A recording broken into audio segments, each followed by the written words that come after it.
Hello, Joe here from Infiniti of Tacoma. Today I'm going to tell you about this lovely 2019 Chevy 3500 Express 12-passenger van. If you're in the market for a van, obviously there's not a ton of them these days. Whether it's church, school, business, you really can't beat the space and passenger capacity of a full-size van like this.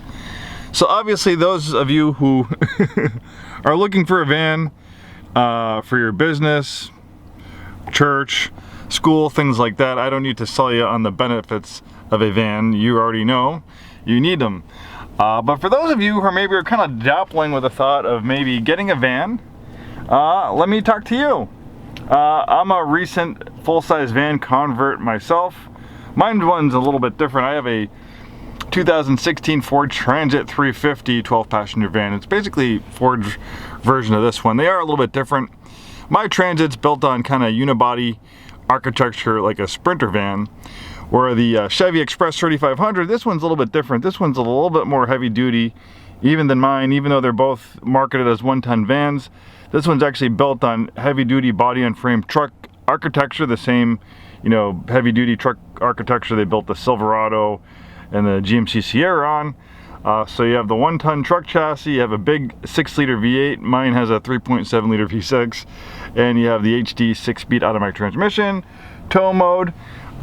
So if you're going to go beyond maybe just carrying people, you want to tow or carry a little bit more weight, take the seats out, use it as a cargo van. You know, obviously one built on the body and frame truck chassis like this one might be a little bit better.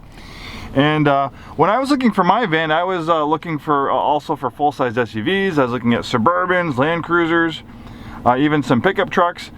But all those are expensive options. In fact, you know, what you get for space and for your dollar, vans are actually a really good value. They might not meet the they might not be the most romantic decision as far as getting a vehicle, but the thing is you know, look at a comparable 2019 rear-wheel drive 4-door pickup truck, you know, 1-ton Silverado 4-door price compared to this one. I think it's going to be a lot more money, and this thing can do pretty much anything that the Silverado can do. You can take out, you know, a couple rows of seats, and then it's like having a pickup truck with an insulated canopy and that locks. In fact, you have more space than a pickup truck bed with an insulated canopy with a van.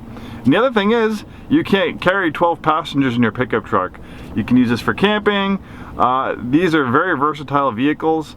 So like I said, if you have a big family, you need space, I would definitely consider getting a full-size van. And even for minivans, you know, minivans can be expensive too. A really nice minivan can be almost as much money as this. But when you're loading those minivans up with people and cargo, you have to remember minivans are built on, you know, car-based architecture, not heavy duty like a truck. So when you weigh those things down with people and cargo, they can be less safe. I'm in a band. That's one reason why I have a full-size passenger van. We need to haul band equipment and band members, and it works great for it. But before we had the van, we had a guitarist, and he had a Honda Odyssey, and he used to load that thing up with people and you know, band equipment. And one day he was going about 70 on Highway 16 at night. It was a little bit rainy out, hit a bump, all that weight, you know, made the suspension started hopping, and it did a 360 on the highway. Our drummer gave him our guitarist's name was Rod, and our drummer after that gave him the very creative nickname Hot Rod. But that just goes to show you, you know, an overloaded vehicle can be dangerous. Luckily, they came out unscathed in that incident. It could have been a lot worse. And I think about that a lot too. When I load up my van with people and cargo, it doesn't feel like it's really breaking a sweat because it's designed for, you know, large amounts of weight and cargo. So that's definitely something to think about if you're still dabbling in the thought of getting a van. Great features on this one. We have a power driver's seat. The controls are right under here, kind of a little bit different, but actually kind of easy when you get used to it. OnStar telematics. This one has traction control. It has a trailer tow mode.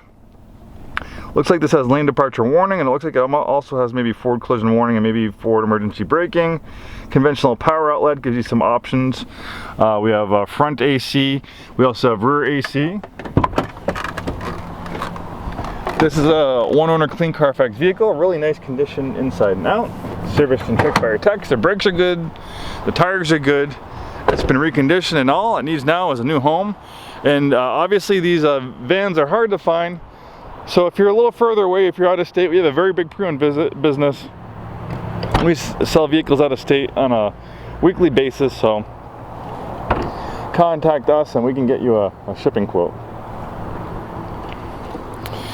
So you have a lot of cargo space, even with all 3 rows of seats in place. And of course you can remove one. It looks like you can remove these in sections. You can remove one or both of these, and then the 2 rows in front are one big benches. So a nice versatile cargo area. I also like how all the windows are vented. Not all of them, but almost all the windows are vented. These are vented. The rear windows are vented. That's a nice option for people. It just makes it a little bit more comfortable. And of course, having the rear AC is also a nice perk, especially in hot days. It can get kind of toasty back here in the rear seats. So having that rear AC is almost a must if you're going to have people back there for any length of time and you're going to be using this in hot weather. Obviously, really nice van. Great shape inside out. White's a great color combination, easy to take care of, works for most commercial purposes. And of course, we have that 6-liter V8. It's a gas engine used in heavy-duty GMC and Chevy products. They also put that in other vehicles. I think they also use that older version of the engine in like the H2 Hummer. Pretty cool engine. Thanks so much for taking the time today to watch this video. Hopefully we see you soon and have a wonderful day.